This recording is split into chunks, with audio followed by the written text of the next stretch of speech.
मुख्यमंत्री देवेंद्र फडणवीस से नीति को लागू करने का अनुरोध किया जाएगा। इस संदर्भ में मैंने भिवंडी उप विभागीय अधिकारी श्री से मुलाकात की।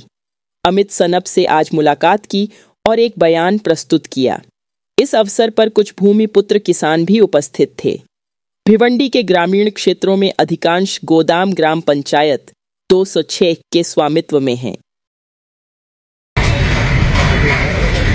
काही सरकारी जागेवर अनधिकृत गोडाऊन झालेले आहेत, त्यांच्यावर कारवाई व्हावी। खोटी कागदपत्र सादर करून परवानग्या घेतलेल्या आहेत, त्यांच्यावर कारवाई व्हावी।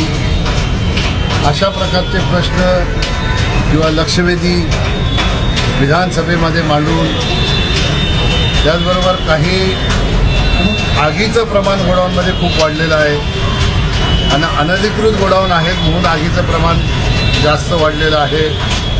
अशा प्रकारचे प्रश्न विधानसभेत मांडले गेले। त्याचबरोबर 2023ला आलेला कांदळवनाचा फॉरेस्टचा कायदा, ह्या कायद्याचा आधार घेऊन कांदळवनामध्ये गोडाऊन झालेले आहेत, अशा प्रकारचेही प्रश्न उपस्थित केले गेले। या सगळ्या लोकप्रतिनिधींना मी धन्यवाद देतो। धन्यवाद याच्यासाठी देतो कारण त्यांना ग्रामीण भागाच्या विकासाची चिंता आहे। ह्याचबरोबर असे प्रश्न उपस्थित करण्याच्या सोबत या ज्या समस्या आहेत, या समस्या राज्य सरकारच्या माध्यमातून कशा पद्धतीने सुटल्या जातील असे प्रश्न उपस्थित केले तर लोक निश्चित त्यांना डोक्यावर येतील। उगीच कोणाला तरी वेटीस धरण्यासाठी जर प्रश्न उपस्थित होत असतील तर हे चुकीचं आहे। या ठिकाणी आपण काही सहकार्याला अपेक्षित आहे भिवंडी तालुका। मी असं निवेदन दिलेलं आहे की भिवंडी तालुका म्हणजे हे शहर सुद्धा भिवंडी तालुक्यात आहे। मग सरकारी जागेवर अतिक्रमण होऊन वाणिज्याच्या वापरासाठी कोणी जर त्याचा वापर करत असेल आणि पैसे कमवत असेल तर माहिती देताना फक्त ग्रामीण भागाची न देता या भिवंडी शहरामध्येही सरकारी जागेवर काय अतिक्रमण असेल तर त्याचीही माहिती द्यावी। त्या परवानग्या घेतलेत की नाही, की खोट्या परवानग्या घेतल्यात किंवा घेतल्याच नसतील तर त्याचीही माहिती द्यावी। म्हणजे राज्य सरकारला उद्याच्या दिवसात पॉलिसी बनवायची असेल तर पूर्ण भिवंडी तालुक्यासाठी बनवता येईल। फक्त ग्रामीण भागाच्या रोजगाराच्या मुळावर येण्याचं काम कोणी करू नये। आपण सर्व साक्षीदार आहोत। आपल्याकडे फार मोठ्या प्रमाणात गिरणी कामगार होते। गिरण्या बंद झाल्यामुळे गिरणी कामगार देशोधडीला लागले। आज त्याच्यापैकी काही लोक असतील किंवा अजून कोणी लोक असतील, या ग्रामीण भागातले असतील, शहरातली असतील, ही रोजगारासाठी ह्याच गोडाऊनमध्ये येतात। 20-25 लाख लोकांना रोजगार या ठिकाणी मिळतो। जसं गिरणी कामगारांना देशोधडीला लावलं तसं या भूमिपुत्रांना देशोधडीला लावण्याचा विचार आहे का?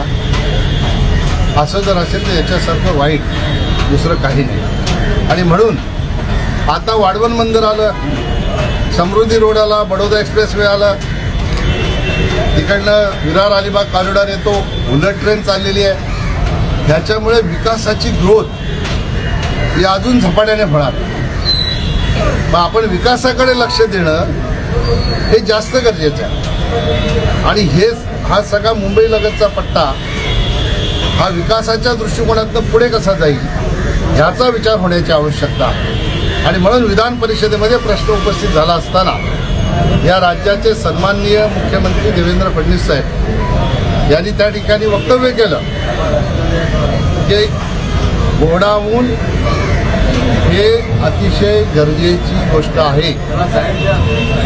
देशामध्ये जाणारा माल हा JNPT मधून आला की भिवंडीला डंप होतो आणि इथून सगळ्या देशाच्या कानाकोपऱ्यात जातो।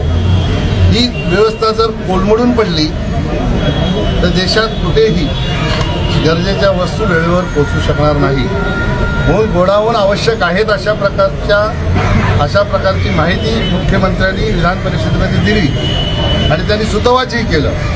त्याच्यामध्ये कशा प्रकारची पॉलिसी करून आपल्याला हे गोडाऊन अधिकृत करता येतील या बाबतीतला विचार करायचा आहे.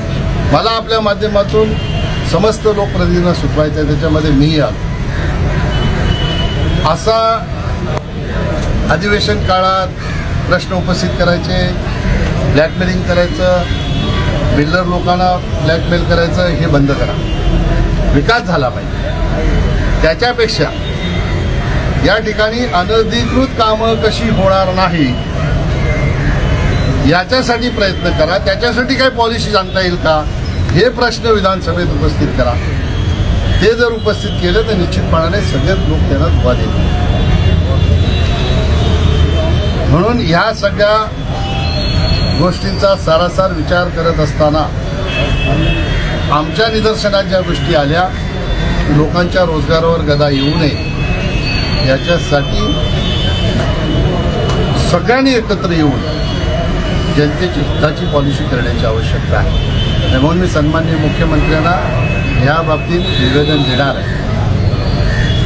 2 प्रकारची देणार. आगी लागण्याचा प्रकार, मी जिल्हा परिषदेचा अध्यक्ष असतानापासून या ठिकाणी MMRD प्राधिकरण आहे. MMRD डेव्हलपमेंट चार्ज घेते. MMRD डेव्हलपमेंट चार्ज जर घेत असेल तर बाकी सुविधा पुरवणं हे MMRDचं काम आहे. मी अनेक पत्र MMRDला दिलेली आहेत की आपण या ठिकाणी फायर स्टेशन उभी केली पाहिजे, वेगवेगळ्या ठिकाणी उभी केली पाहिजे. जे तुमच्या क्षेत्रात आहे तिथे तुम्ही केली पाहिजे. बाकी MMR क्षेत्राच्या बाहेर असेल तर जिल्हाधिकाऱ्यांनी त्याच्यामध्ये इनिशिएटिव्ह घेऊन DPCच्या माध्यमातून हे राज्य सरकारकडून निधी उपलब्ध करून घेऊन